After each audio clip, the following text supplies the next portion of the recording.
ఒంగోలులో వినాయక నిమజ్జనం వేళ వైసీపీ కార్యకర్తలు రెచ్చిపోయారు. ఎస్పీ కార్యాలయం సమీపంలో విధి నిర్వహణలో ఉన్న ట్రాఫిక్ ఎస్ఐపై దాడికి తెగబడ్డారు.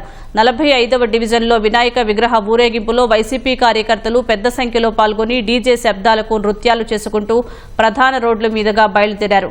గమనించిన ఎస్ఐ దాసరి శ్రీనివాసరావు డీజేలకు అనుమతి లేదని అడ్డుకున్నారు. దీంతో వైసీపీ కార్యకర్తలు ఆగ్రహంతో ఊగిపోయి ఎస్ఐపై దాడికి దిగారు. ఆయన్ను నెట్టుకుంటూ ముందుకు వెళ్లిపోయారు. నిలువరించేందుకు యత్నించిన కానిస్టేబుళ్లపైన చేయి చేసుకున్నారు. కానిస్టేబుల్ రవి ఫిర్యాదు మేరకు తాలూకా పోలీసులు కేసు నమోదు చేసి కొందరిని అదుపులోకి తీసుకున్నారు. కార్యకర్తలను అన్యాయంగా అదుపులోకి తీసుకున్నారంటూ వైసీపీ ఒంగోలు కన్వీనర్ చుండూరి రవిబాబు ఆధ్వర్యంలో పెద్ద సంఖ్యలో కార్యకర్తలు డీఎస్పీ కార్యాలయం గేట్లు తోసుకుని లోపలకు వెళ్లేందుకు చూశారు. డీఎస్పీ శ్రీనివాసరావుతో వాగ్వాదానికి దిగారు. ఈ విషయమై చుండూరి రవితో పాటు మరికొందరిపై 2వ పట్టణ పోలీస్ స్టేషన్లో కేసు నమోదైంది. దీంతో అక్కడ కార్యకర్తలు భారీగా గుమిగూడారు.